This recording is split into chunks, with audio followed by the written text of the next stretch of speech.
Ladies and gentlemen, the story you are about to hear is true. The names have been changed to protect the innocent.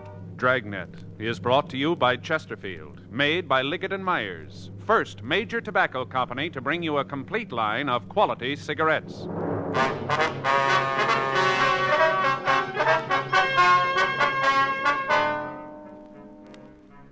You're a detective sergeant. You're assigned a missing persons detail. You get a call that a young mother and a 9-month-old baby have disappeared. Routine investigation turns up the possibility of foul play. Your job? Find them. Today, friends, you hear these 3 words everywhere. Chesterfield's for me. The Chesterfield you smoke today is the best cigarette ever made. Best for you, because Chesterfield gives you proof of highest quality, low nicotine, the taste you want, the mildness you want. Chesterfield is best for you because it's tested and approved by 30 years of scientific tobacco research. Chesterfield is best for you because it has an established good record with smokers, proven by test after test. Yes, friends, the Chesterfield you smoke today is the best cigarette ever made for the taste you want, the mildness you want. Join the thousands now changing to Chesterfield. Always say, Chesterfield's for me.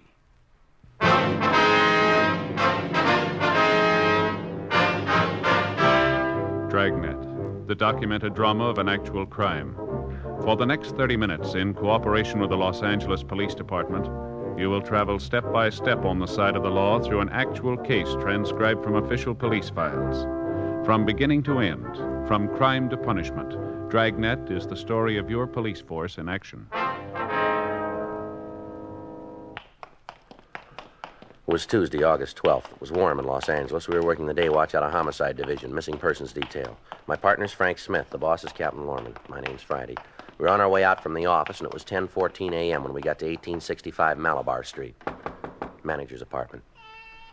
Better try it again, huh? Yeah. Just a minute. I'm moving as fast as I can. Sounds like she's got trouble. Yeah. Yeah? Ms. Fleischer? Yeah, what do you want? Police officers, ma'am. We'd like to talk to you. Come in. I got to take care of that kid. Thank you very much. Thanks, ma'am. Sit down. I'll be right back. All right, thank you. Sounds like colic to me. All right? Yeah, sounds like colic. Wonder if she's got a hot water bottle. What? Hot water bottle. Put it on the kid's stomach. Makes him feel better. Oh. Both of ours had the colic. Pour out 3 hot water bottles. On 2 kids? No, Joe. We lost the stopper on one of them.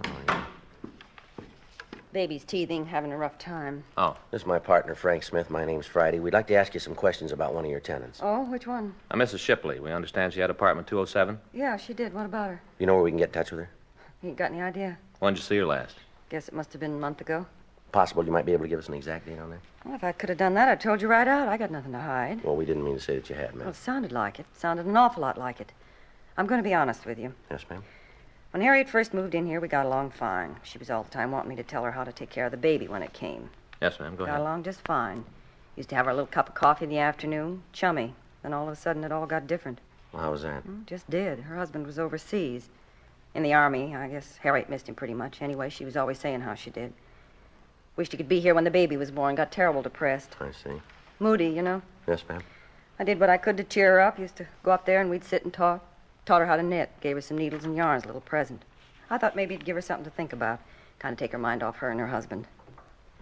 Didn't do no good. Well, how long had her husband been away, do you know? 4 months this time. He's over in Japan, I think, Army. Mm-hmm. Harriet used to go out once in a while, go down at the show. Seemed like just about every picture she saw made her sadder. I guess that's why she did it. Just got so sad she couldn't take it anymore. Oh, what's that? Tried to kill herself. Shipley? Yeah. I got the kids in bed one night and went up there.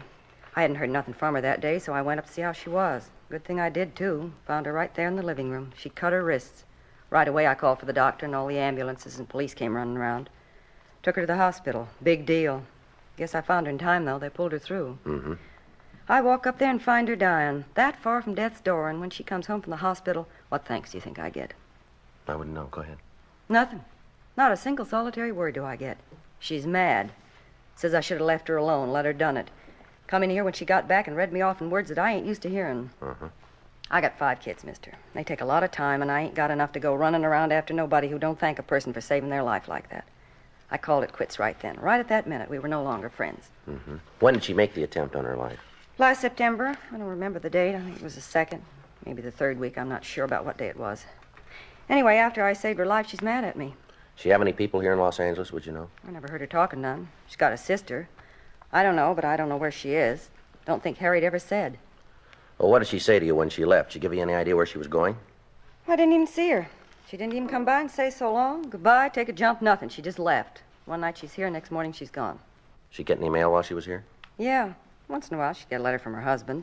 Then there was a couple of letters from San Francisco. I don't know who they was from. She take everything with her? All of her personal things? Nothing. Left it all here. Of course, it's not much, but it's all here. I see. Where are the things, ma'am? Downstairs in the basement. I got it all put away in case she ever comes back. Gonna cost her, too. Storage and for me to pack it. I told you it isn't much. Some dresses, a few clothes for the baby, phonograph, couple of records. That's about it. You can see them if you want to. We'd like to take a look at them before we leave. Yeah, sure thing. Can't let you take them, though. I gotta collect for the storage. Yes, ma'am. Miss Shipley have any close friends that you know of? Well, not that I know of. Of course, she might have had some down at the Dream Palace. Where's that? Where she worked. Dance hall downtown. She was kind of hostess there. Mm-hmm. That's the name of the place, is it? Dream Palace? Yeah. She might have had some friends down there. None of them ever came here, though. At least if they did, I never saw them. Do you know of any reason that she might have left in such a hurry? Well, not right off, I can't think of one. There was something wrong with her, though, when she came back from the hospital. You know, when she had the baby, she was worried about something. Would you know what it was? No, all I know is that when she'd been home a couple of days, she came down here and asked me to do some work on the apartment. I told her if she wanted anything done, she could do it herself the way she talked to me. Well, what'd she want done? Silliest thing I ever heard of. She didn't have anything to steal. Ma'am? She wanted all the locks on the doors changed.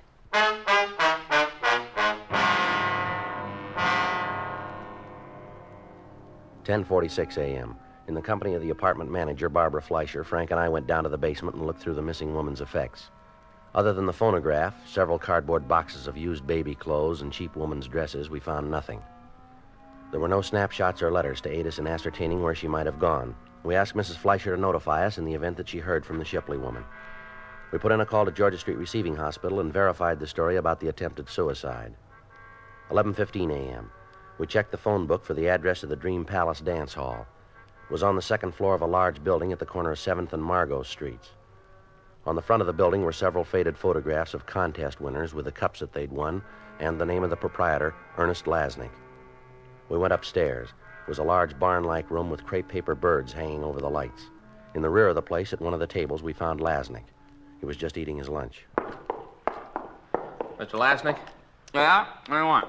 I'd like to ask you some questions. We're police officers. My name's Smith. It's my partner, Sergeant Friday. Hi. How are you? I won't shake hands. Got butter all over them. Sit down.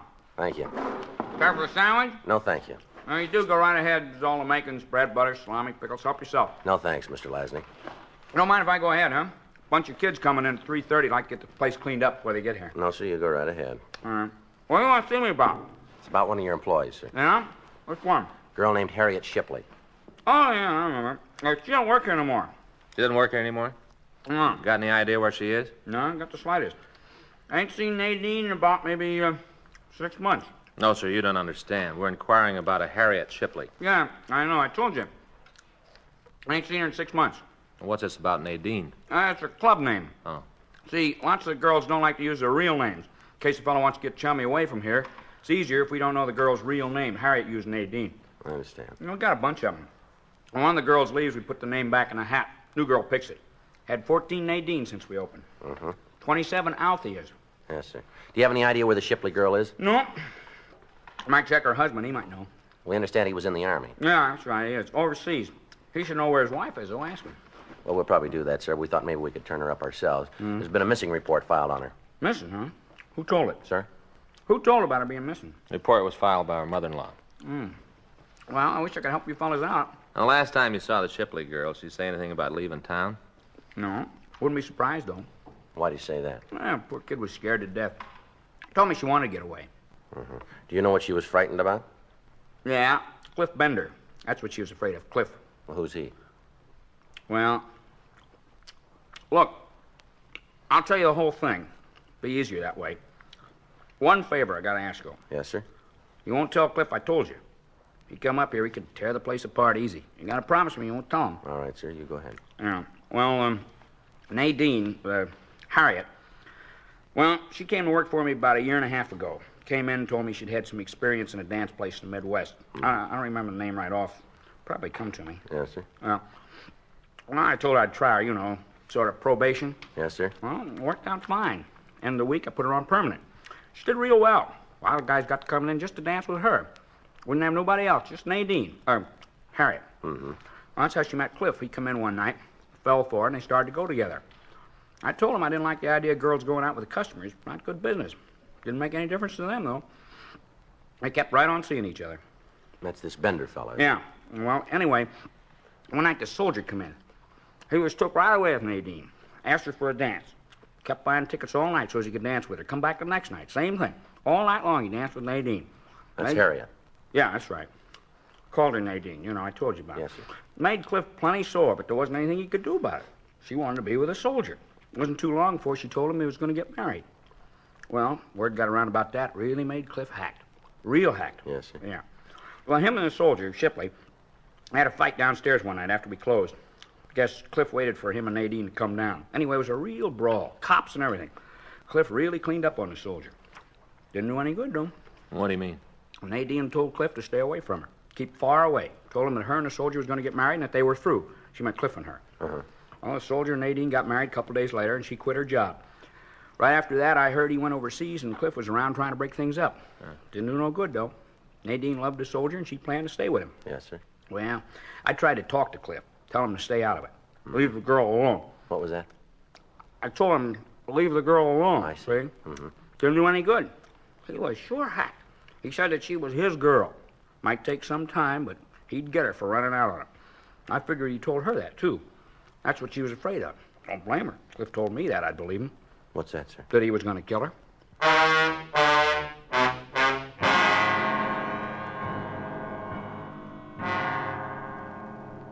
12:26 p.m.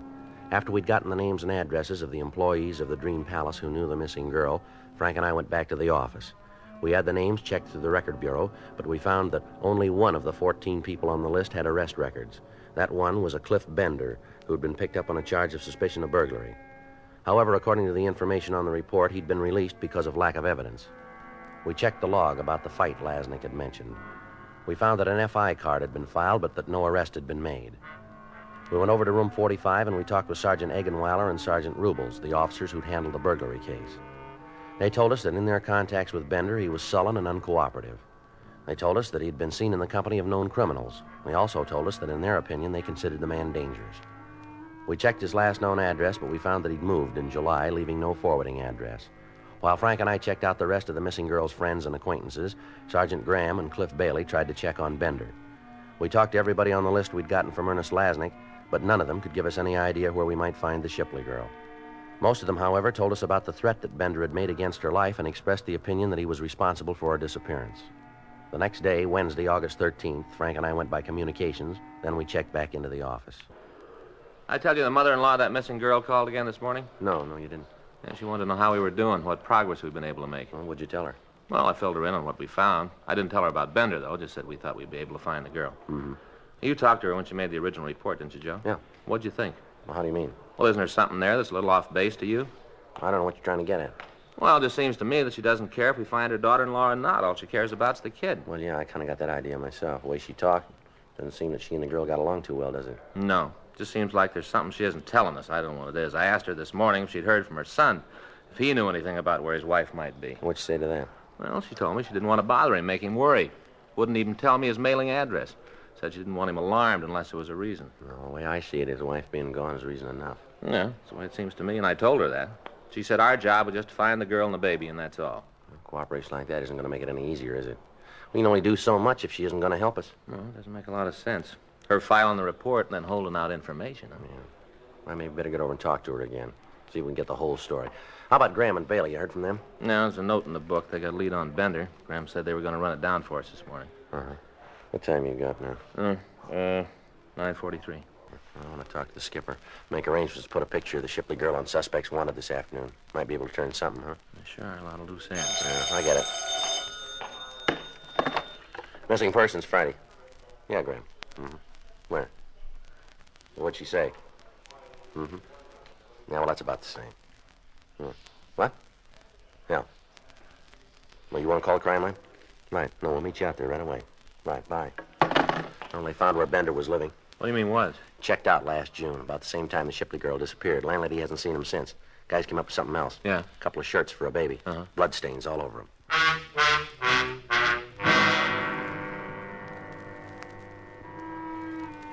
10:02 a.m. We got to the apartment where Bender had been living. The crew from the crime lab were there, and they were photographing the room and the clothing that had been found. Sergeant J. Allen told us that he'd have to run a precipitate test on the stains before he could tell whether or not they were of human origin. 10:45 a.m. They finished their investigation on the scene, and they went back to Central Station to compile the results.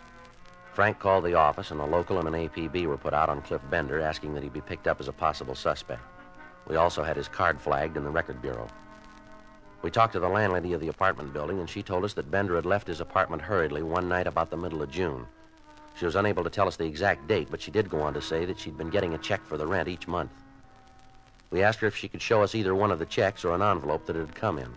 She explained that she had thrown the envelopes away and had cashed the checks. She was unable to tell us where they'd been mailed from. She said that as far as she knew, she'd never seen the Shipley girl in Bender's apartment. We asked her to notify us immediately in the event that the suspect returned. We put in a call to the bank where the rent checks were cashed, and we asked that they give us the information on them. 1:30 p.m. Frank and I went over to the crime lab, and we talked to Jay Allen. He told us that the stains on the baby clothes were human blood. He showed us the photographs taken, but there was nothing in them that would give us any lead as to either the girl's or Bender's whereabouts. That afternoon, the picture of Harriet Shipley was telecast over the police program. We got several calls from citizens who said that they'd seen the girl. We checked them all out. One of the callers, a bus driver, told us that he'd seen the girl and the baby on his bus during the month of June, and that she'd gotten off in San Diego. We alerted the police in that city to look for her. Thursday morning, Frank and I checked into the office. You want to check the book, Frank, see if there's anything from San Diego? Right. I got it. Missing persons, Friday. Yes, that's right. Yes, we did. Where? You sure about that? Right away. Frank, get your coat. What do you got? Shipley girl, they found her.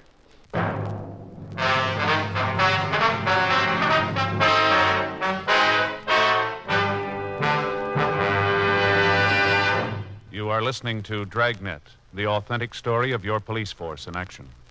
Meet the Tom Harmons.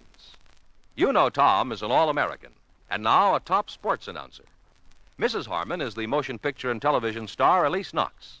They're typical of people everywhere who are saying, Chesterfields for me. I like regular-sized Chesterfields. Have for years. They're best for me, at least I think so, because of that Chesterfield quality. That's the way I feel about 'em, too. I've always smoked Chesterfields. Now I go for the king size.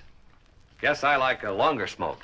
So whether you smoke regular size like Elise Knox or king size like Tom Harmon, enjoy America's most popular two-way cigarette.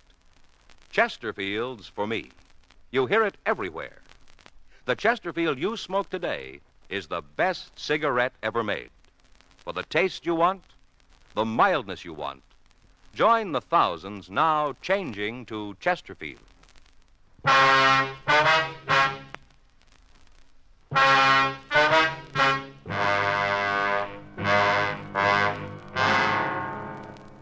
The call had come from a nurse at the State Mental Hospital in Camarillo.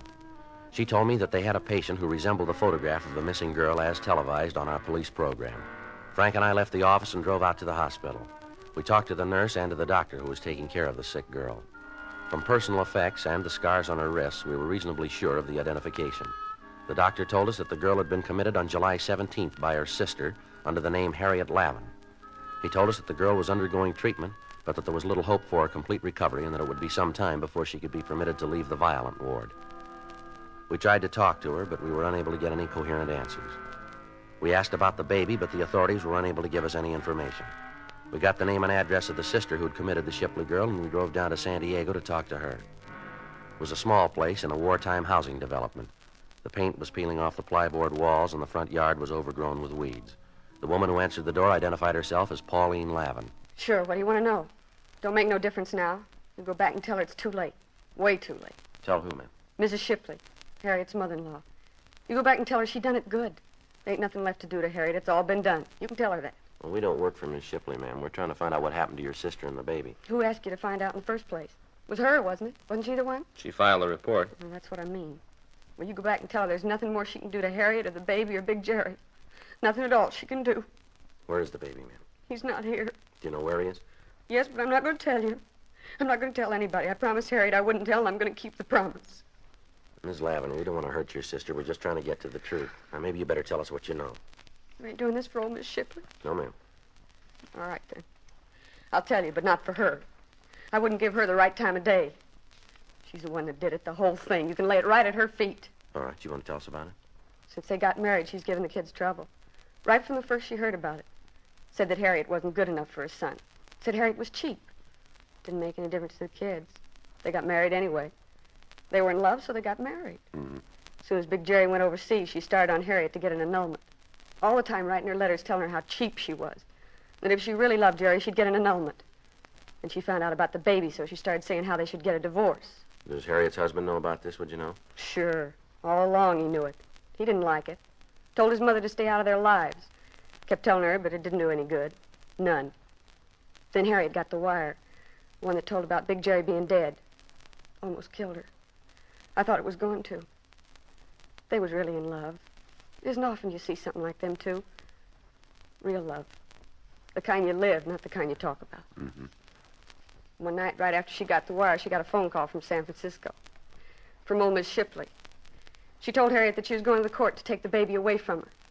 Said she could prove Harriet wasn't a good mother and she didn't deserve to have the baby. Was Harriet living here at the time? No. She'd come down every weekend, but she wasn't living here. There was a guy up in L.A. that was giving her trouble. A fella named Bender, I think. He was with her when she tried to kill herself. He ran out so he wouldn't get mixed up in it. He was always giving Harriet trouble, so she left one night to get away from him and old Mrs. Shipley. She came down here and said that she just wanted to be left alone with her baby. That's not a lot to ask, is it? Just to be left alone? No, ma'am. It was for old Mrs. Shipley. She just wouldn't let Harriet alone.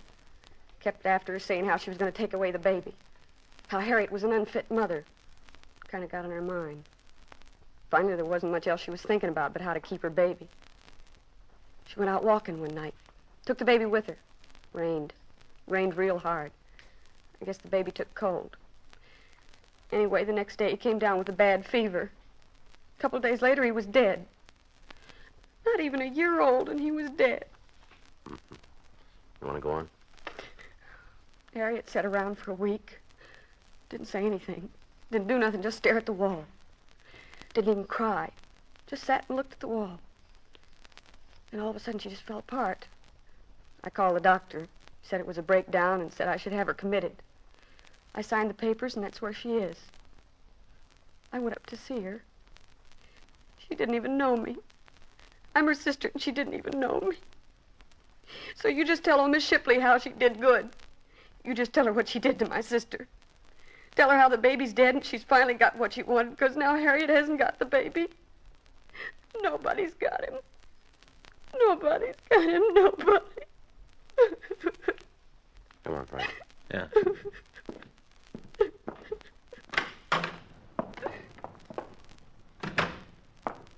Where to? Well, we better get back to town. Guess so. See Miss Shipley.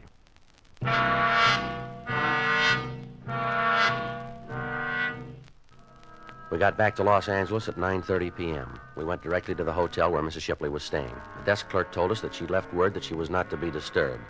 He called the room and she asked that we come up. We took the elevator to the 7th floor and we walked down the hall.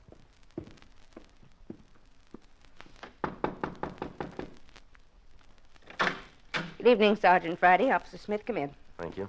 Thank you, ma'am. We're just having a drink. May I fix you one? No, thank you. How about you, Mr. Smith? No, thank you. You don't mind if I go ahead? No, ma'am, not at all. Just sit down, and I'll be right with you. Thank you. Desk clerk said it was important. Yes, ma'am. You found my daughter-in-law? Yes, ma'am. And the baby? Where's he? Is he still with her? No, ma'am, he's not. Where is he? Your daughter-in-law's pretty sick, Miss Shipley. Oh? Yes, ma'am. She's in the state hospital up at Camarillo. Camarillo? Yes, ma'am. That's a mental hospital, isn't it? That's right. Well, I'm sorry to hear about Harriet, but I knew she wasn't very stable. Why didn't you tell us your son was dead, Mrs. Shipley? I didn't think it had any bearing on the thing. What difference does it make? You don't seem to be very interested in his wife. I'm going to be honest with you, Sergeant. I'm not.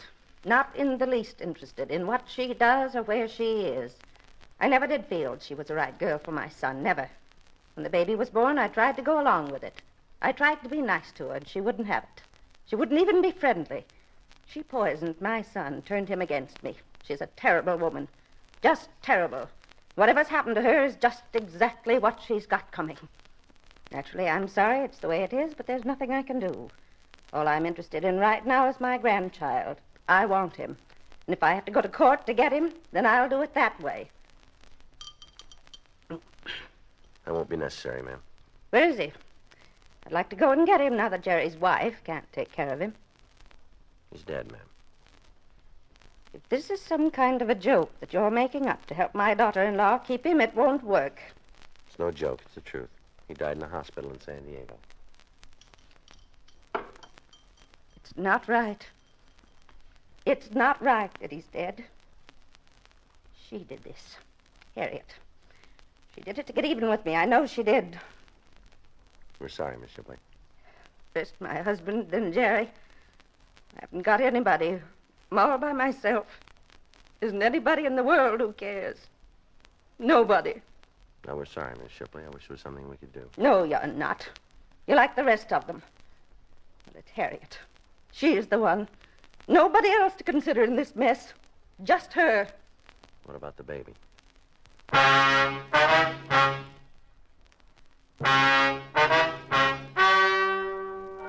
The story you've just heard is true.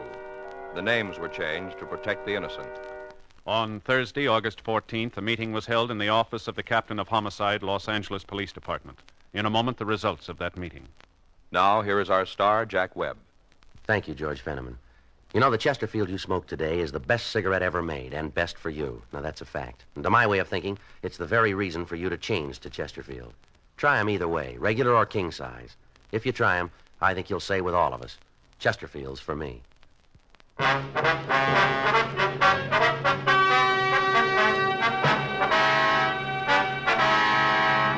At the meeting held in Captain Lorman's office, it was decided that no criminal act had taken place and the case was officially marked closed.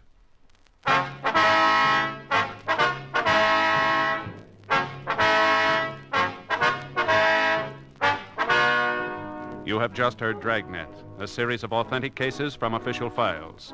Technical advice comes from the Office of Chief of Police W.H. Parker, Los Angeles Police Department.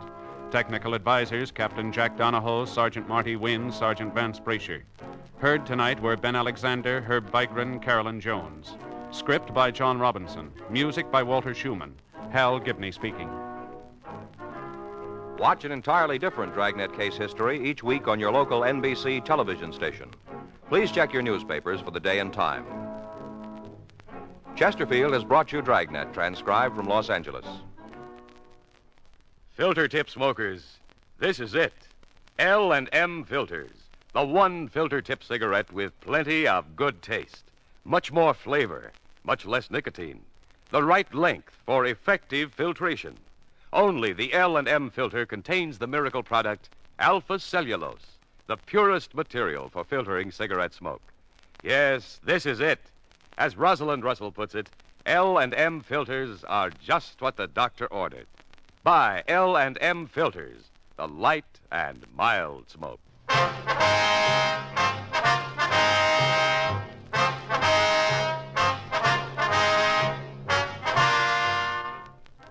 Hear Rocky Fortune following John Cameron Swayze and the news on the NBC Radio Network.